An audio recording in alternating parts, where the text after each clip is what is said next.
Yep. You see what it is? We talk about the man, the myth, the legends. One of my favorite heroes growing up and my fellow Christian, Danny Trejo. We know him for Spy Kids, the Anchorman, Legend of Ron Burgundy, Grindhouse, From Dusk to Dawn, Desperado, Connor, From Dusk to Dawn 2, Texas Blood Money, From Dusk to Dawn 3, The Hangman's Daughter. Of course, Spy Kids, can't forget that. Well, let's talk about this man's early life. Danny Trejo was born May 16, 1944 in Temple Street in the Echo Park neighborhood of Los Angeles, California. Shout out to the LA, LA. You know what it is, LA. To a Mexican American parents, he is the son of Dolores Rivera King and Donis Dan Trejo, a construction worker. Trejo was the result of an instrumental affair. Delaware's husband was away fighting in World War II. His parents met at a dance hall in Highland Park, Los Angeles in 1943. He had a maternal half sister, Diane, but saw neither nor Delaware from the age of 3.5 until 1965. His father banned his mother from seeing him after Trejo sprained his arm in her care. Trejo was often abused by his father, so after his birth, Trejo and his family briefly lived in San Antonio, Texas.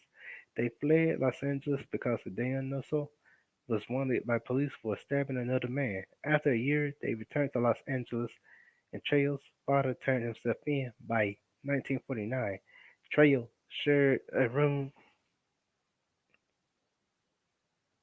with his cousins in their grandmother's house. His stepmother was Alice Mendez, his only source of comfort when he lived with his father. Man, he been through a tough time. Trail was using marijuana, heroin, and cocaine by the ages 8, 12. Trail's uncle Gilbert introduced him to all three and was responsible for Trail overdosing on his first heroin fix. When he was 13, he moved to the diverse neighborhood of Pacoima, Los Angeles, and recalled never really experiencing racism while growing up. Years later, he purchased his childhood home and often lives in it.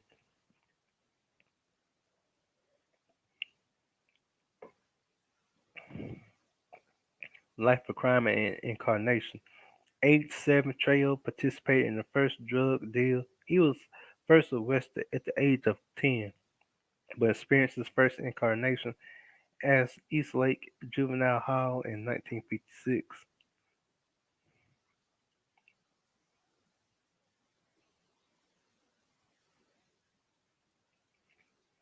While doing a stint in Los Angeles County Jail in 1961, he met Charles Manson, who he described as a dirty, greasy, scrawny white boy who was allegedly a talented hypnotist. Trejo arrived to San Quentin State Prison in 1966, and his heroin use was escalated. Shortly thereafter, furthermore, he was a debt collector and drug dealer, often participating in or witnessing acts of serious violence, including murder.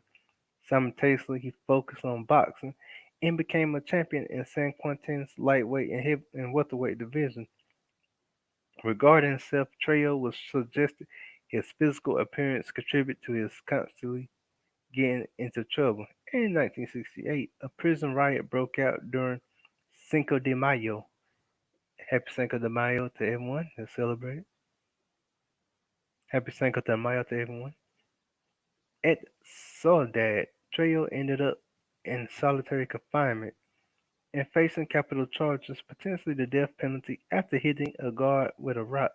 In solitary, Trejo found faith and became a member of the 12-step program, having first attended by accident aged 15 and successfully overcame his drug addictions.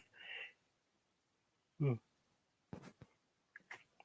Recalling in 2011, that he had been sober for the previous 42 years. It was also while incarcerated that he achieved his high school diploma.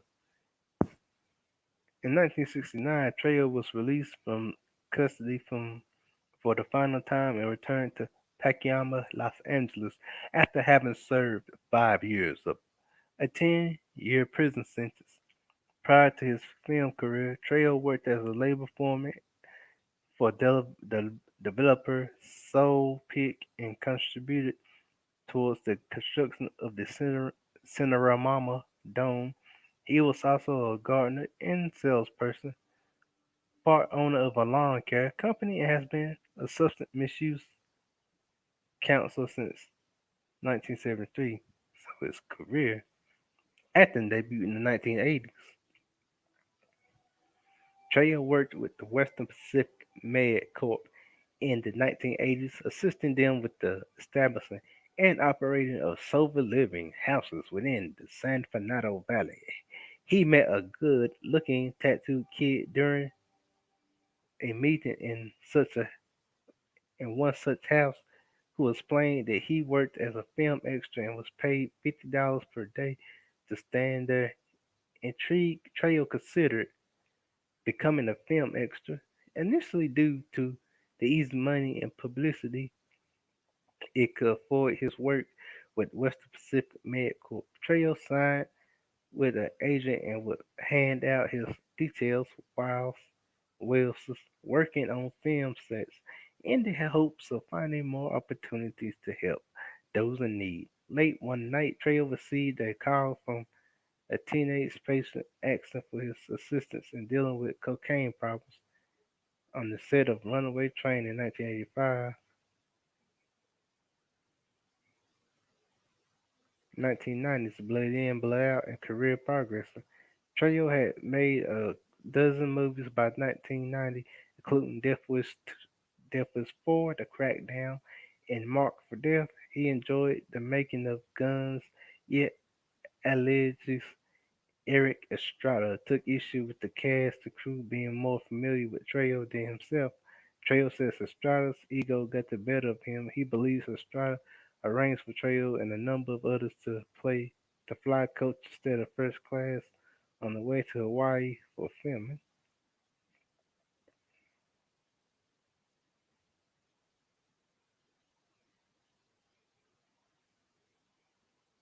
Mhm.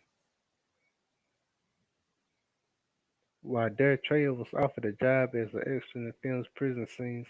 Edward Bunker, himself a former convict, and at the time, well, see,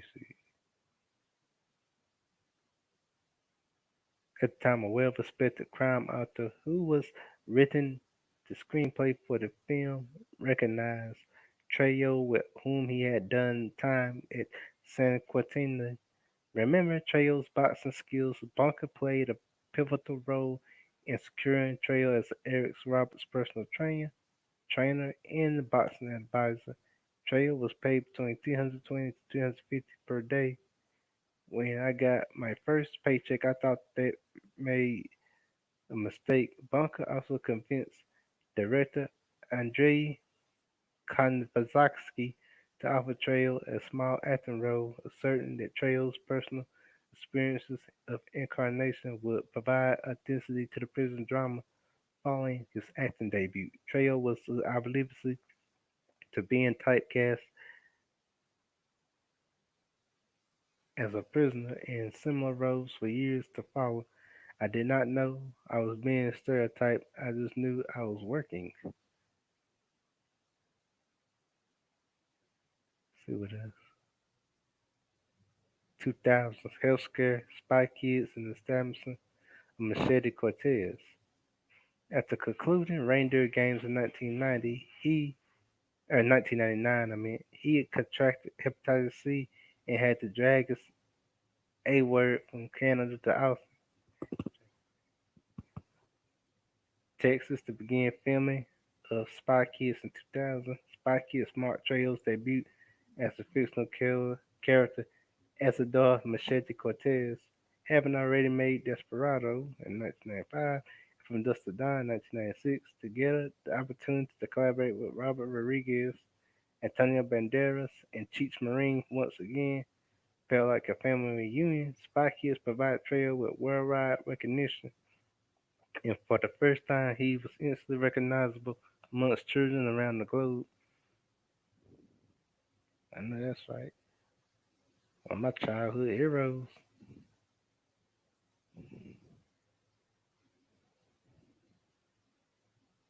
Throughout the 2000s, Trejo appeared in productions such as Triple X 2002, Once Upon a Time in Mexico 2003, Anchorman, The Legend of Ron Burgundy 2004, The Devil's Rejects 2005, Snoop Dogg's Hood of Horror 2006, Delta Force 2007, Grindhouse 2007, Rob Zombie's Halloween 2007, Urban Justice 2007, alongside Steven Seagal in Valley of the Angels 2008.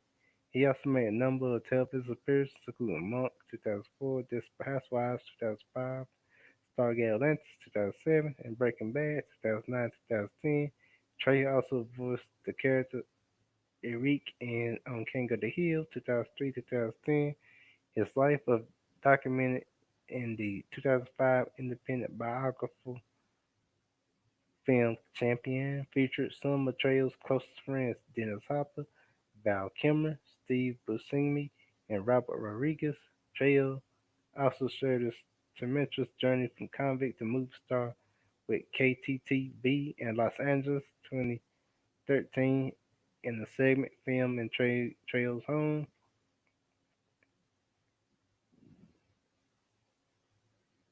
In 2011, he appeared in the action movie Recoil as Drake Salgado with WWE wrestler Steve Austin and played the role of the Ripper in Cross.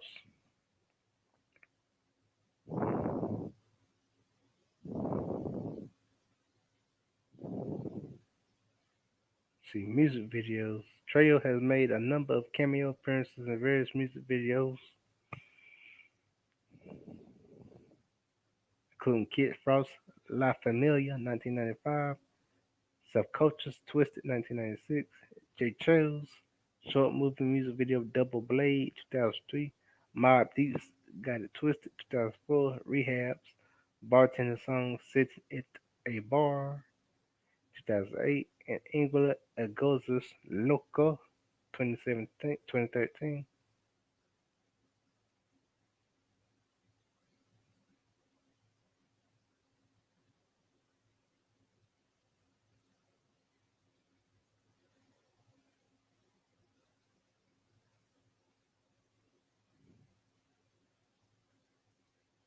See, literature. Trejo is mentioned in Charlie Higgins' 2011 novel The Fear. Trejo was a contributor to the book Prison Ramen, Receipts and Stories from Behind Bars 2015. In 2020, he published a cookbook titled Trejo's Tacos, Receipts and Stories from LA, sharing receipts and stories from his life. In 2021, Trejo published his memoir, Trejo, My Life of Crime, Redemption, and Hollywood, co-written with his longtime friend Daniel League. The book debuted at number 4 on the New York Times notification bestseller list for the week ending July 10th, 2021. Restaurants. Over the years, Trejo has opened a series of successful Los Angeles restaurants. In January 2016, these included a taco restaurant on La Brea Avenue in Los Angeles, his own brands of beer, coffee, and various merchandise with ice cream sandwiches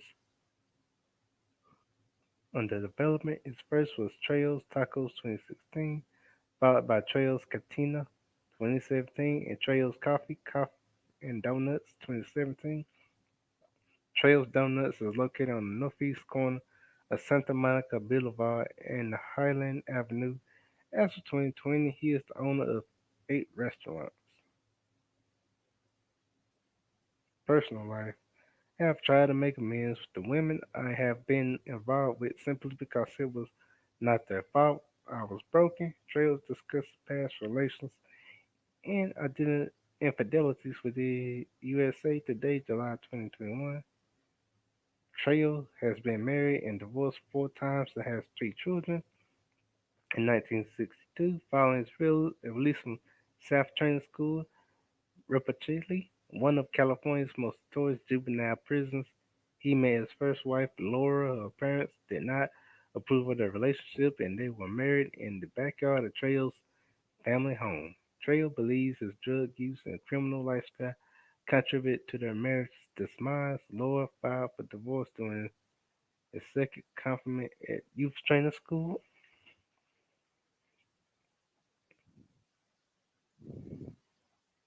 And that's the story of the hero, uh, of my hero, Danny Trejo.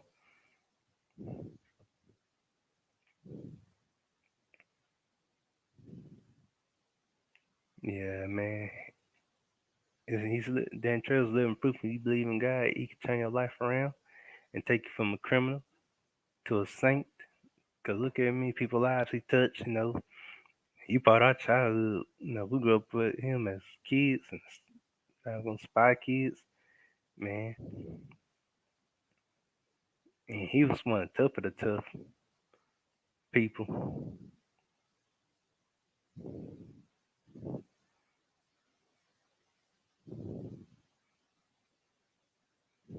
But yeah, hit the cash app, support the channel, keep supporting my content. Love y'all, peace, love.